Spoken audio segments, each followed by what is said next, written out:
Vamos a hacer un breve, muy breve, prometido, recorrido histórico de los modos de medir el tiempo y cómo de una manera misteriosa el hombre ha visto en ello algo sagrado, divino o espiritual en el transcurso del tiempo y en su significado. Bien, cuando se estudia la prehistoria, bien sea en relación del tema que estamos hablando, del tiempo o de cualquier otro, los antropólogos e historiadores se encuentran con un gran problema, que es la ausencia de documentos escritos. Entonces, ¿qué se realiza para intentar hacer una aproximación a qué conceptos tenían en aquella época? Pues los antropólogos suelen acudir al estudio de sociedades llamadas erróneamente, desde mi punto de vista, pero bueno, así llamadas académicamente primitivas, que en el siglo XIX llamaban sociedades de salvajes. Y incluso se expuso la teoría del chamanismo como una forma de estudiar la prehistoria.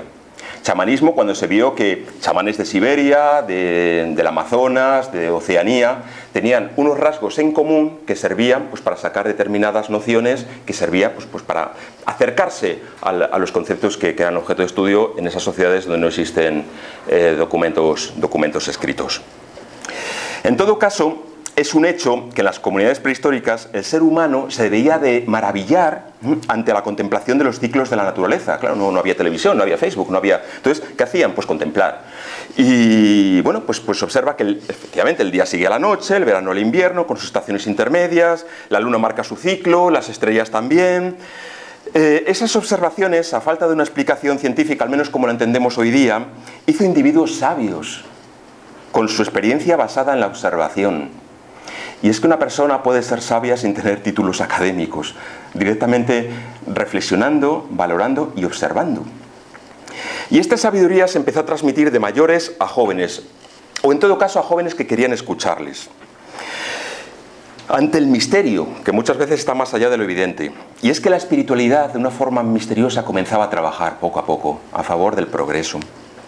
Surgieron así hombres y mujeres excepcionales con nombres diversos según las culturas, chamanes, druidas, sacerdotes, curanderas, por cierto, aún presentes en muchas comunidades actualmente, y sinceramente respetados ya que conocían los ciclos del tiempo, pero también otras artes como el uso sabio de las hierbas, el momento de plantar o de recoger, de cosechar, etc.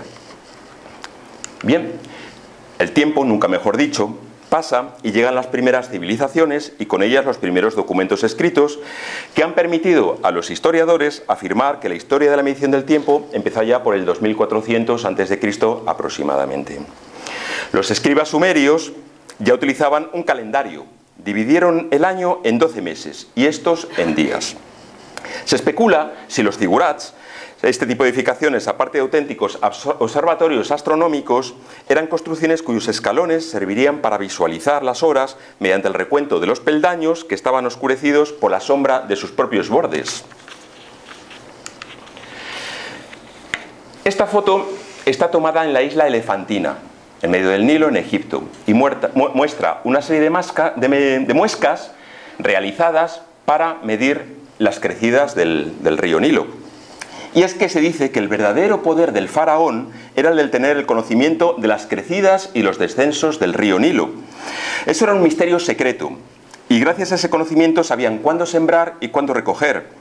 Porque, bueno, habréis oído que las crecidas del Nilo y consiguientes bajadas dejaba cubiertas las orillas de limo, que luego pues era un material que servía de abono y se podía iniciar la siembra. Tenía que ser en el momento preciso. Si se hacía antes, las semillas se secaban, y si se hacían después, se inundaban. Entonces era un momento muy preciso, y ahí radicaba el poder del faraón y de la casta sacerdotal en Egipto. Para el pueblo llano, sencillamente ese conocimiento era algo misterioso, sagrado. Además, hay otros indicios que indican que la medición del tiempo solar se remonta al reinado del faraón Tutmosis III, allá por el 1500 a.C. Y contaba con 3 utensilios de una pronunciación tan complicada que lo he transcrito ahí arriba: el Sershat, Mehet y las clepsidras.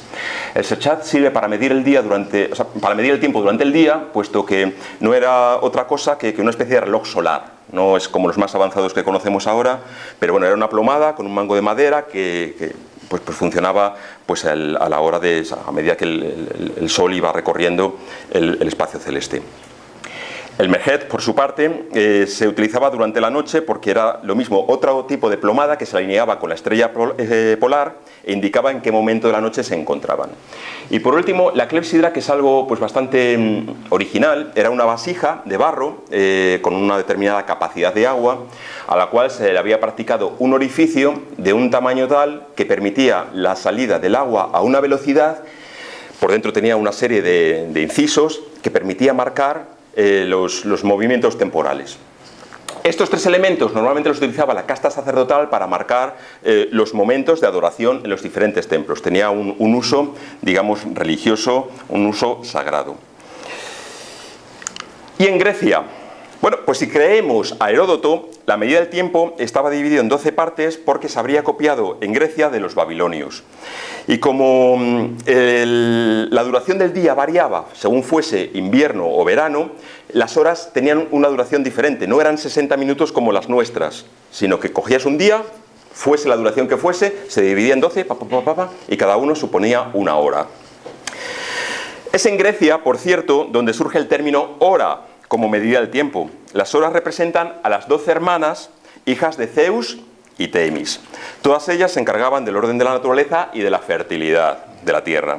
De nuevo, el ser humano recurre al mito y al símbolo para explicar algo que de por sí es inexplicable. Por eso vale la pena estudiar mitología. Como sabéis, os imaginéis, el reparto del año en 12 meses de 30 días no es exacto, puesto que la Tierra tarda en dar una vuelta alrededor del Sol algo más de 365 días.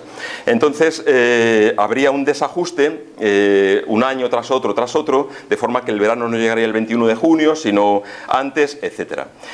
De ahí que, bueno, pues a medida que se fue mejorando el calendario, se incluyeron meses con 31 días y la corrección de los años bisiestos, de 28 días, más 1 cada 4, 29. Y además, un día excepcional cada 3.323 años, para procurar que el calendario esté lo más estable posible y no nos llevemos sorpresas. El calendario sexagesimal sumerio se cambiaría primero por el juliano, instaurado por Julio César, y más adelante por el gregoriano, instaurado por el Papa Gregorio XIII. A partir del año 500, ya de nuestra era, comienzan las órdenes monásticas cristianas, hombres y mujeres que se alejaban del mundo para orar y contemplar, necesitando medir los tiempos dedicados a la oración, lo cual haría de una ingeniosa manera al hilo de las oraciones obligatorias que rezan los monjes y las monjas, recogidas en la regla de San Benito, que cada vez fue adoptada por más y más monasterios a lo largo de toda Europa. No sé si recordaréis, seguro que sí, la película del Nombre de la Rosa, basada en la novela de Umberto Eco. Ahí recoge perfectamente la medida de las horas canónicas, que no son horas de lo mismo, no son horas de 60 minutos, sino que son una forma en que acuerdan dividir el día. Entonces empezaba, y además marcaba la vida del monasterio. Empezaba con el rezo de maitines antes del amanecer, que era un momento de lectura, estudio. Luego el rezo de laudes, ya según despuntaba el sol o al menos la luz en el horizonte, seguido de la celebración de la Santa Misa. Curiosamente, en muchos templos se supo instalar vidrieras donde entraban los primeros rayos del sol en el ábside, haciendo coincidir la salida de los primeros rayos de sol con el momento en el que el sacerdote consagraba el pan, creando un momento simbólico muy importante. Es decir, esto lo podéis ver en la Catedral de León. El ábside tiene unas vidrieras maravillosas y si tenéis la suerte de coincidir el día del año, primera misa de la mañana, y tenéis ganas de madrugar y acudís, es mágico cómo se tiñe de luz todo el ábside de la Catedral de León. Entonces, el sentido mitológico sobre todo era que en el momento de la consagración pues entraba esa luz y se pronunciaban las palabras Cristo lux mundi, Cristo luz del mundo, o se interpretaba como que la luz viene del oriente, la sabiduría viene del oriente, con un poderoso sentido simbólico. Bien, entonces hemos dicho, a ver si me acuerdo, maitines, laudes y desayuno, y la misa, bueno.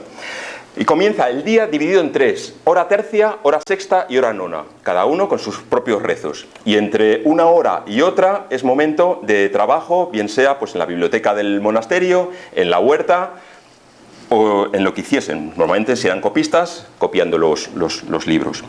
Siguiendo siempre la máxima de San Benito, ora et labora, reza y trabaja. Con el ocaso, pues llegaba el fin de los trabajos y el rezo de vísperas. Y tras la cena, paseo en la comunidad por los jardines o por el claustro y se terminaba con el rezo de completas antes de dormir. Esto marcaba todo y cada uno de los días de un monje, de una monja en la vida que llevaban en los monasterios.